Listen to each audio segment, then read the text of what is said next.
also advanced exploration projects that help enable some of the technology that will allow us to work and live on the moon, and then, eventually to Mars. Just a little bit about myself. I'm originally from Medina, Ohio, which is just south of Cleveland. I went to Miami University in Oxford, Ohio, and have degrees in aeronautics, mathematics, and statistics, and a minor in mechanical engineering. And I have a master's in aerospace engineering from the University of Cincinnati. So a little bit south of most of y'all, but not too far. I started my career at the Johnson Space Center in Houston, Texas, where I worked for 10 years. And then I moved back to the Cleveland area to work at NASA Glenn. I've experience in engineering.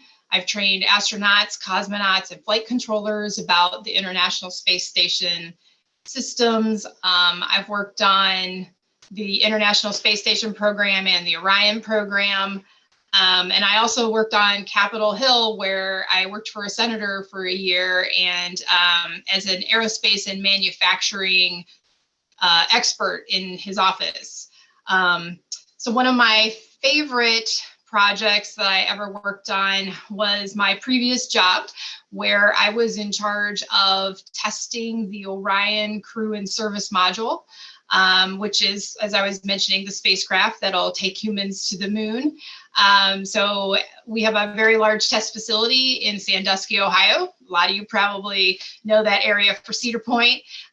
But yeah, so just like 4 miles down the road is this huge, not very well known test facility that has the largest, most powerful space environment simulation facility in the world. And so in 2019 and 2020, we had about 4 months of the spacecraft being here, and I was in charge of that successful testing. And so that was really super exciting for me. So I also, in my copious free time, like to hike and bike, travel the world. I'm really excited to maybe start traveling again this summer.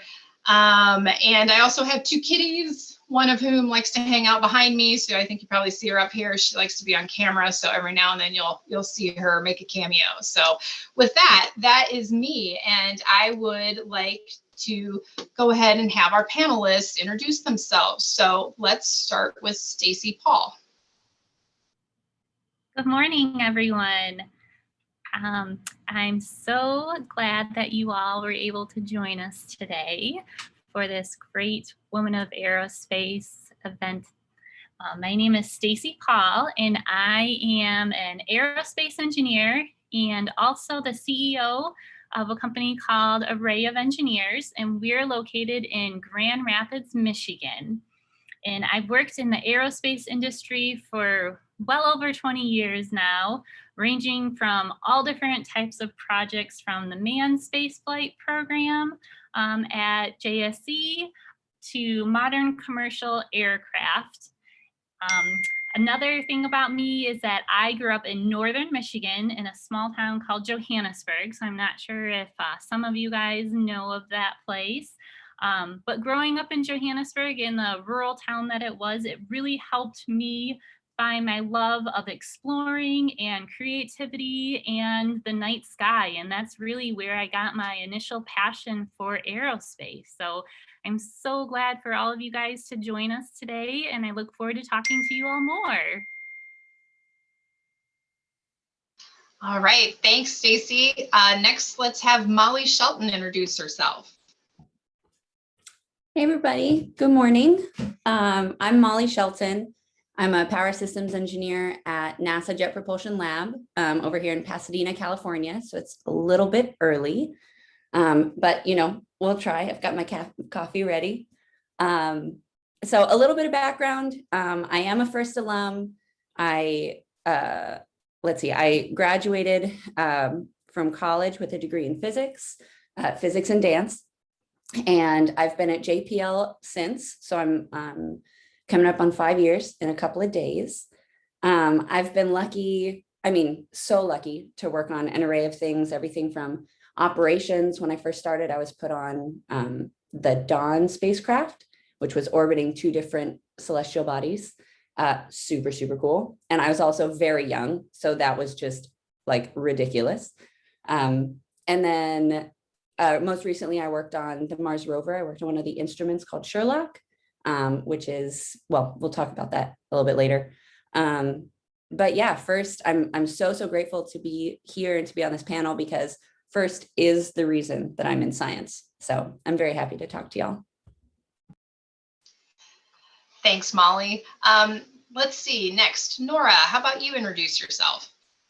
Yeah, hi, my name is Nora. I'm on FRC team 5980 from East Grand Rapids, and I go to East Grand Rapids High School. I'm a junior this year, and I have been on a FIRST team for 3 years. All right, thanks, Nora. Let's see, Audrey. I'm Audrey. I'm in 8th grade at East Grand Rapids Middle School, and I'm on FTC team 15510. And I've been doing robotics for 2 years. All right, thanks, Audrey. Maria? Oh yeah, hi. So I'm Maria, and I'm an 8th grader at East Grand Rapids Middle School, and I've been on team 15510 for 3 years. And last but not least, Mia. I'm a sophomore at East Grand Rapids, and I've been on team 5980 for about 2 years.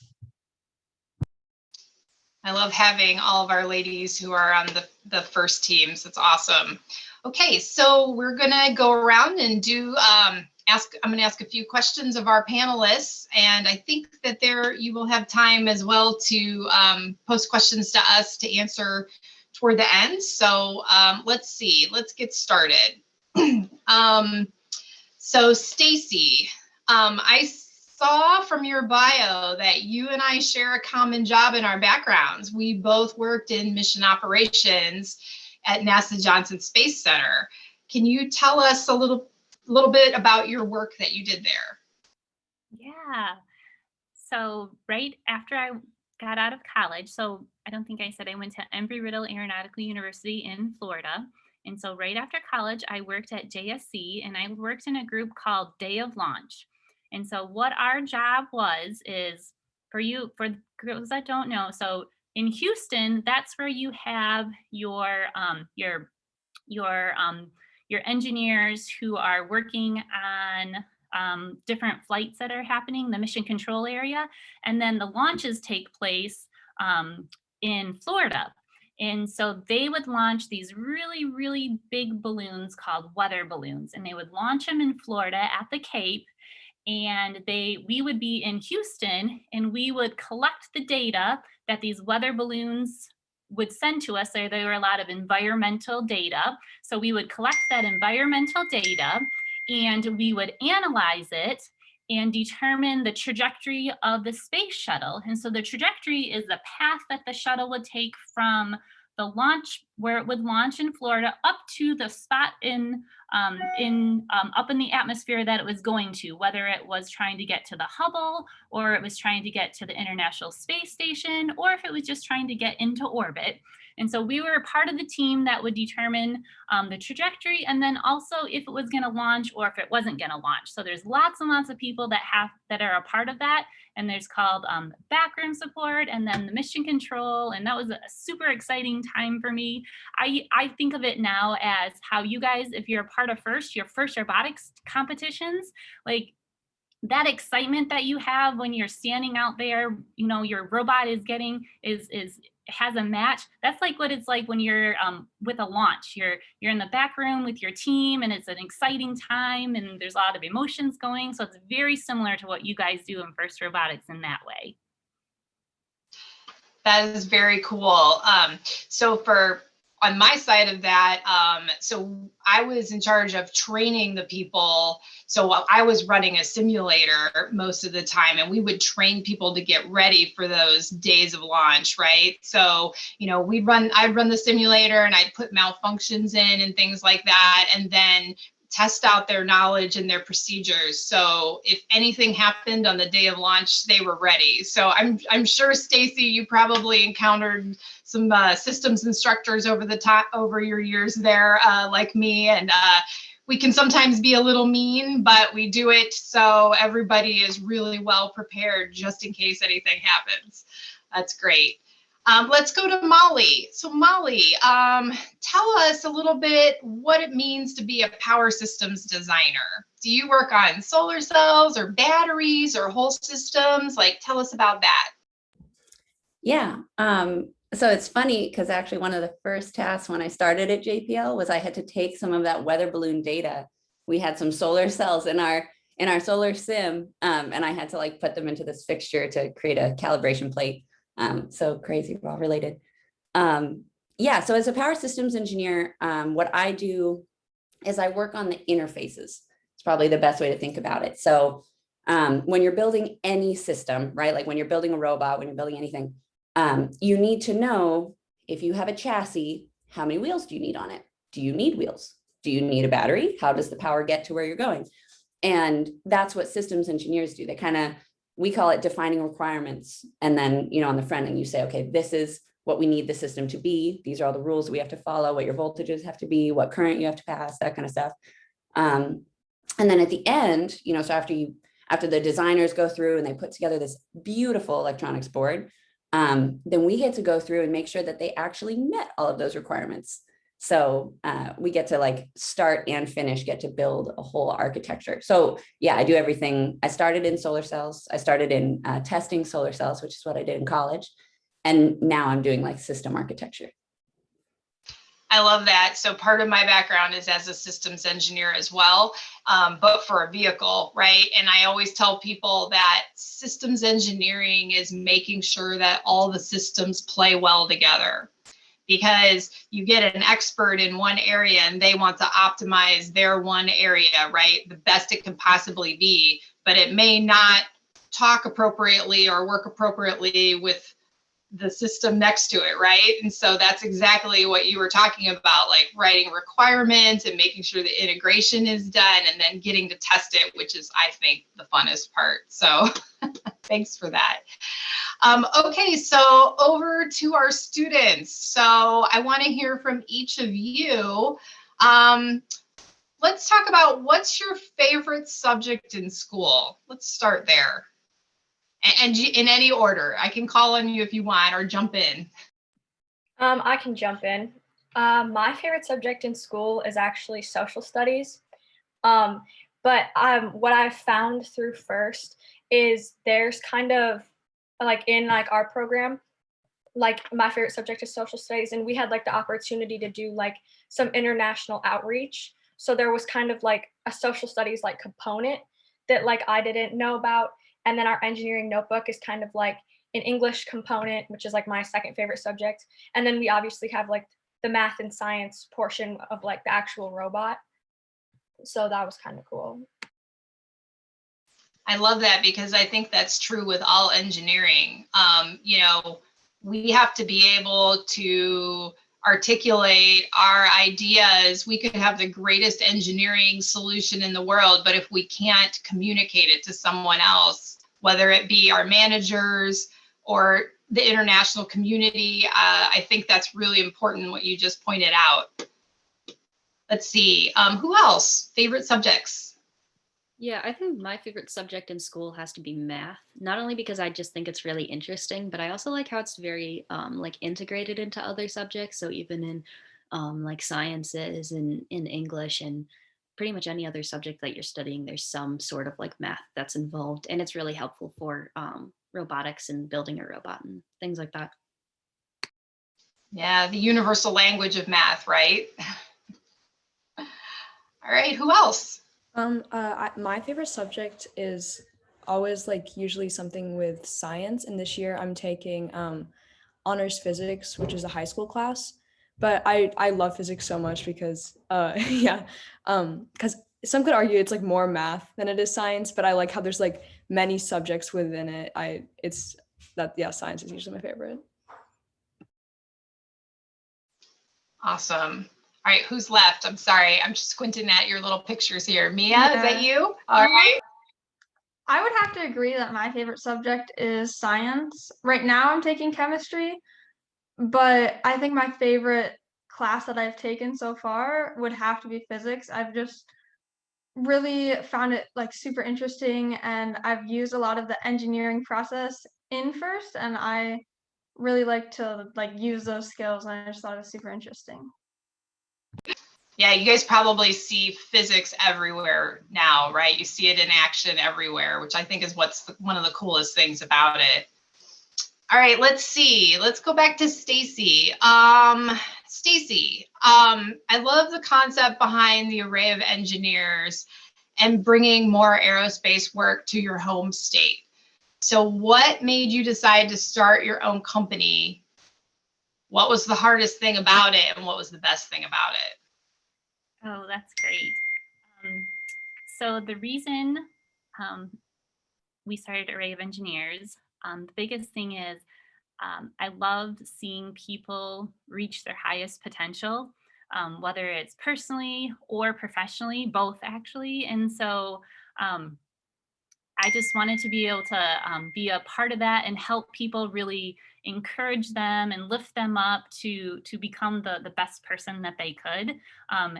And that's with their work that they do, but then also with our community. I think it's so important to give back to your community, and to support others, especially the younger generation, and help encourage them and find their whatever inspires them, what brings them their light. And my other thing is, I love Michigan. I mean, I've lived in Texas and in Florida and in all different states. And I really, really love our state of Michigan, all that we have to offer. And so fortunately that the world that we live in now, it's very virtual. And so you very easily can do work for NASA, whether you are, the NASA in California or the NASA out east, or you can work with companies in Germany across the ocean. And so you very easily can do that work together as a team and bring it back, but then still live in Michigan and where maybe your family is. And so that's the whole reason why we started the company. And challenges is it's a lot of hard work.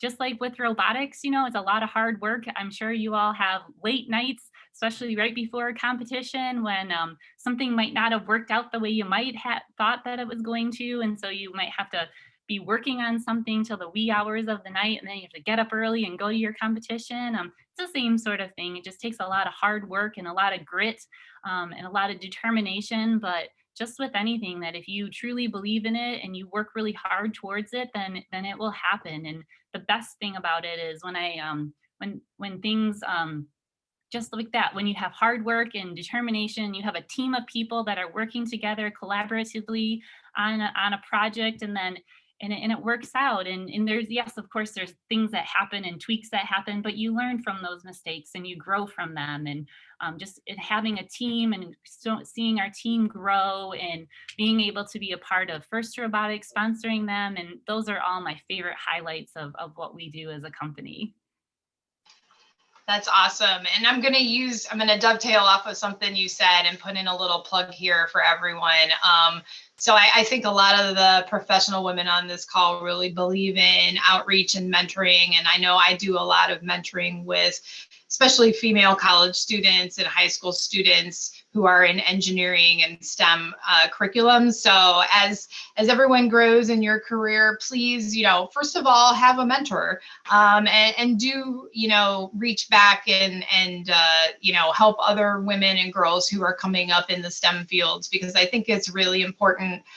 One of the companies, I want to say it was like Verizon, had a tagline, "If you can see her, you can be her." And I think it's really important for women and girls to understand all of the different things that women are doing in engineering and especially aerospace. So thanks for that. Thanks for championing it, Stacy.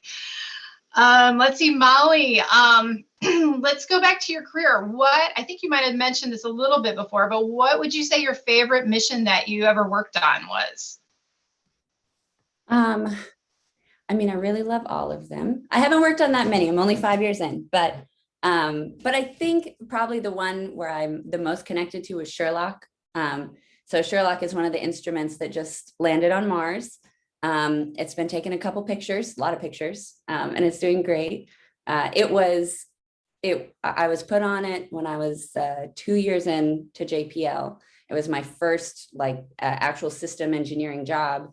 And the team that I was on, there were only 3 of us. We were all early career hires, and we encountered a problem. We call a PFR, a problem failure report, when something happens.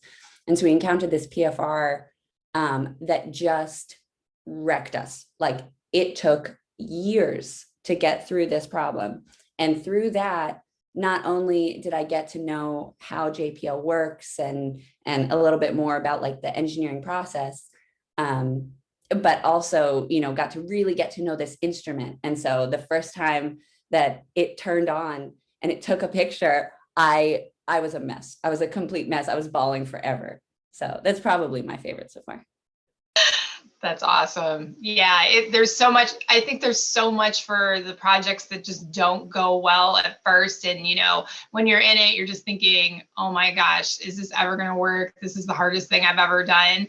But I'll tell you, like, looking back, those are absolutely my favorite types of projects. They're the ones that I reflect the most fondly on it, because you're right. The success at the end is just like, it's huge. It's so huge. Let's see. So Nora, Audrey, Maria, and Mia, let's see. Why did you join your first team? And what's your current role, I guess, on your first team? Yeah, sorry, Audrey, you can go if you want. Okay. But yeah, I kind of started out on first in kind of a funny way, because I had a friend who was, I think, a senior or junior in high school when I was a freshman. And she had a friend who was on the robotics team, and they were going to a Michigan Invitational competition, and it was an all girls competition. But that year, all of the girls on the high school team had all like graduated, so they didn't have enough girls to go to the competition, because all of the people at the all girls competition on both the drive team and the pit have to be females. And so my friend texted me and asked if I wanted to join, and I just went for like a weekend.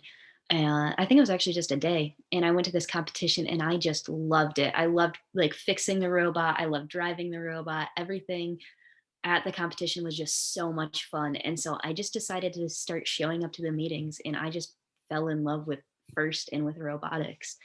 And I think one of my favorite parts about being on the FRC team and like being in first has probably been like just how much I've been able to do. And so my role on the team has kind of switched over the years. So I started out just on like the build team, and I was able to learn a lot about engineering just by like building the robot and working on that. But then after that, I started working on our chairman's award.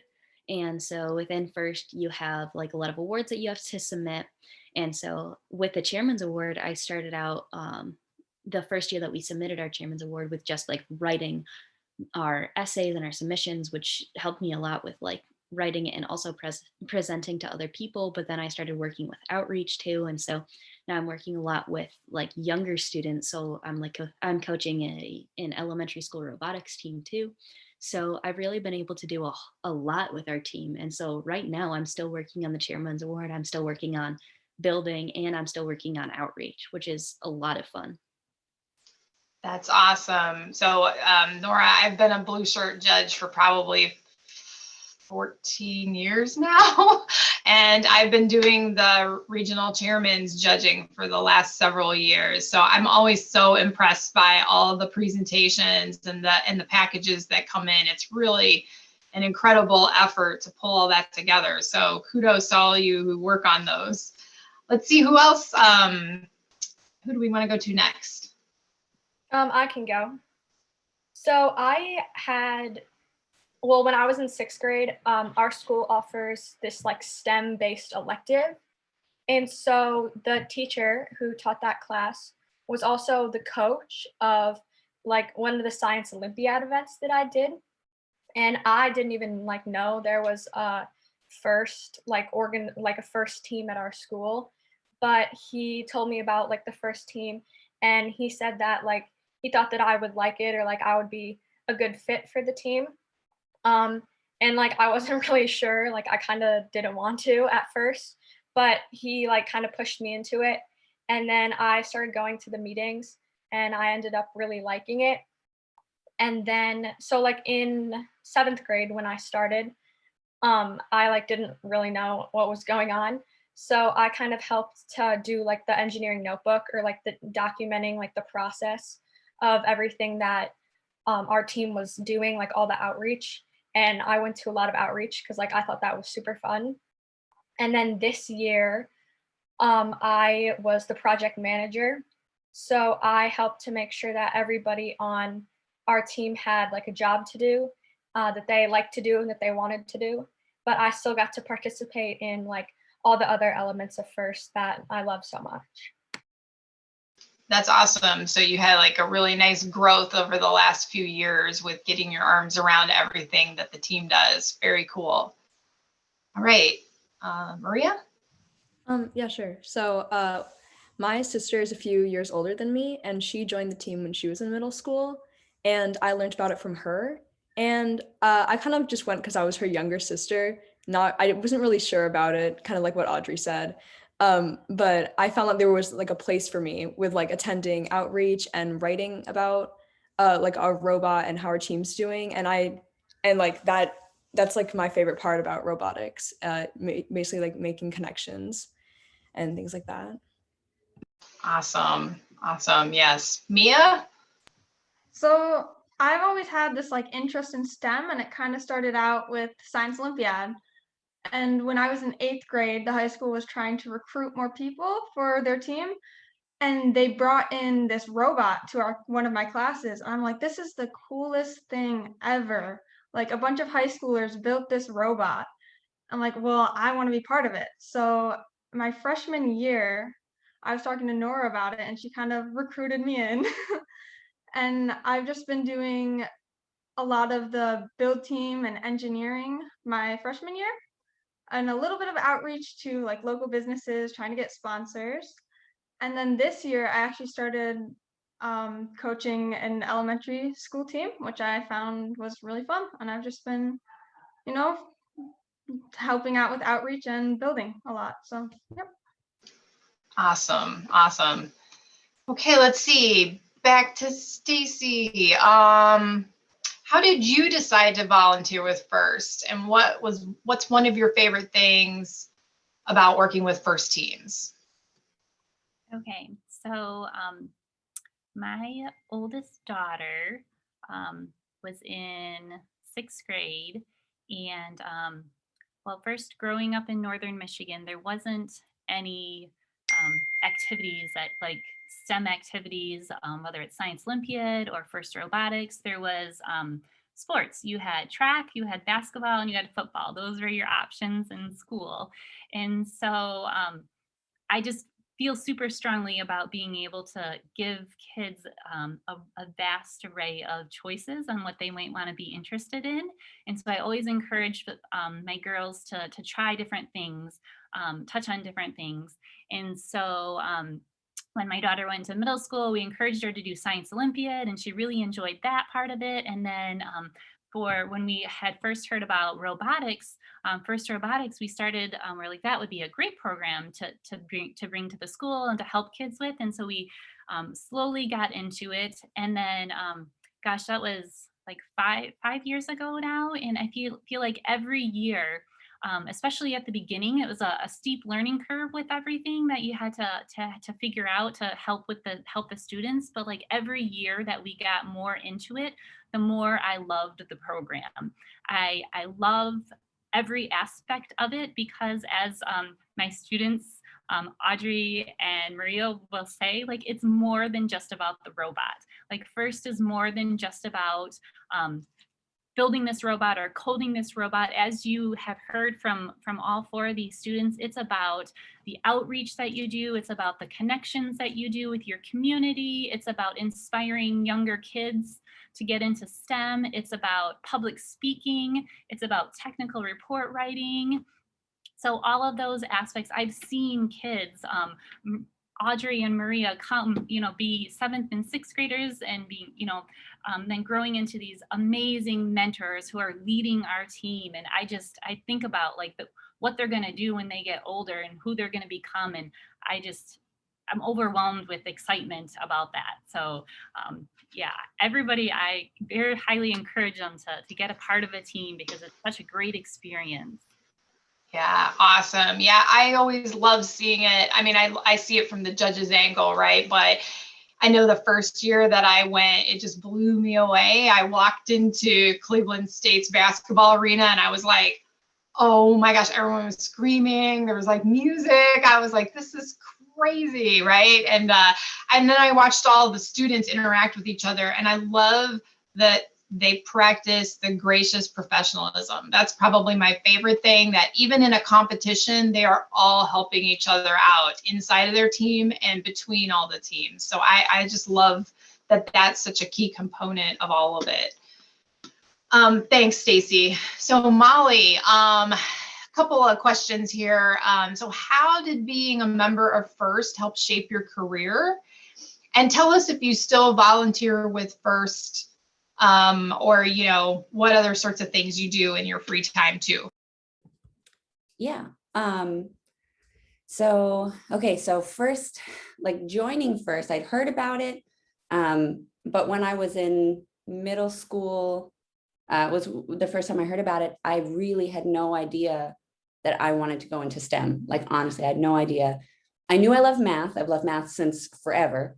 But I didn't really equate, you know, robotics and math and anything like that. And funny enough, there was a very cute senior boy on the team when I went to high school. And I was like, I want to go hang out with him. And I ended up falling in love with engineering instead. So when I joined the team, I was useless is probably too strong of a word, but I couldn't do anything. Like, I'd never used a hammer. I'd never done anything. And so as I moved through the team, I started on the field crew, which was like, you know, building our field that we could practice on. I did some like chassis and the mechanical drivetrain and stuff the following year. And then by the time I was, you know, at the top as senior, I was leading the team. So I was able to see, okay, like, this is where people go. This is how you integrate. Like, we'd never really focused on chairmans before. Like, when I joined the team, we had, I think it was 20 people maximum. And I was one of 2 women, and that was not okay. So by the time I was senior, you know, I reached out. Now the mentor that we have, she is brought in. We have our lead mentor is a woman who's actually in this panel today, or in this event. She's brought in so many young women onto the team. And now we have a beautiful, fully functioning, all these different groups. So being on the team, watching it grow, it's been absolutely fantastic. Awesome. So I do want to ask one more question of the students, and then I think we're going to open it up for some questions from the audience. But so Molly, earlier, I think I heard that you had a second major in college, which was dance. And when I was in high school, I was in ballet and I played piano competitively. And I know that our students all have some form of arts that they do as well as part of their extracurriculars too. Where they find the time, I don't know. School first, all these other things too, but awesome. So I wanted to ask our students, can you tell us tell us briefly what extracurriculars you like doing outside of FIRST, and also how do those other extracurriculars, the arts, the sports, help you with FIRST, and how does FIRST help you with them? Sorry, that was kind of a long question. Go ahead. Okay, I can start. So I play sport, track and field in the spring. And I also play the violin for my middle school orchestra. And like I said, I take some honors classes, but as I see it as, I try to like do things that I can learn from, and also that I just like doing. And robotics has like fallen into both of those categories because I can like learn so much from it, from the people I meet and like the actual robotics of it. And then I also just love the team and I love the program. So. Yeah, I can go next. I am a track and field and cross country runner, and I am also the student council vice president at my middle school. And so, kind of this year, like being more of like a student lead of the team, I think that those skills kind of transferred over into what I was doing with student council. And then just like learning like teamwork and gracious professionalism skills, like those are applicable like everywhere, like all the time. So that's nice to have. Yeah, I can go next. So I do mostly like swim is my main other extracurricular that I do. Um, and pretty much like the only sport that I do. And then I also do a lot with First as well. So I coach an elementary school FLL team. And yeah, I have a couple of like clubs that I'm also a part of. And I think the main thing that I've learned from First has probably been leadership. Like I've learned a lot about leadership through First and teamwork as well. I've been able to work a lot with other students, and I've been able to collaborate with people in a, an array of different settings, which has helped me a lot in a lot of my other extracurriculars. And I think also something that's kind of interesting too that I've found with FRC and like specifically our team has been the kind of like global outreach that we've done. So over the past couple of years, our FRC team has been focused a lot on creating global relationships through First Global and like connecting with other teams around the world and being able to talk to them about First and about engineering and stuff like that, which has helped me a lot in my school because I'm a part of something called the International Baccalaureate Diploma Program, which is an international based like education system. And so with that, I've been learning a lot about international cultures and like learning internationally and stuff like that. So I think that having that kind of context behind that through First of like education around the world and how different people are kind of like experiencing similar events and programs has helped me a lot to be able to understand things within my classes and connect with people as well.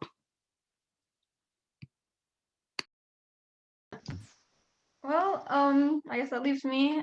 I do a lot of art outside of robotics. I'm in a pottery class at the moment, and I just think like I can really use those like art skills to apply to the robot because I mean, it's not all just function. I mean, you have to have some sort of means of I guess like fashion to the robot. I mean, it can work all you want, but if it doesn't look cool, I mean, there's only so much you like. I don't know. I want my robot to look at least a little cool, just to show it off to the kids. But I also Well, do. yeah. I also do Science Olympiad outside of robotics, so I'm kind of pretty packed schedule. Sorry, at the moment, but yep. Great, thank you. So lots of teamwork and leadership. I think we're going to try to take one or two questions here from our audience before we close out. So Chelsea, I think you were going to read them to us. Yes, we actually have not gotten any questions in the audience. Okay. If anyone wants to unmute themselves and read out a question, or feel free to write them in the chat. And I can go. I'll- I have a question. So we've only got time for one, so I think I'm going to choose the girl with the 557 background if you want to read out your question. Yeah, so my question to the students is how far do you think their outreach is with their teams? Like what impact they're making on other students? Like I know some teams have mentioned like helping other teams, but like let's say that you want to expose them to more teams. Like what do you guys like work on, like more community-based stuff too? Or yeah, that's my question.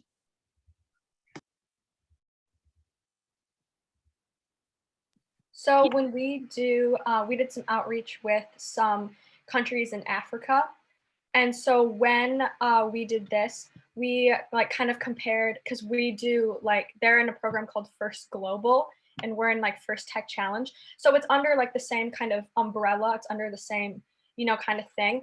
But there's some differences. So we kind of compared and contrast our programs. But then we also talked about, because STEM in some countries is not as known or not as promoted as it is in the United States.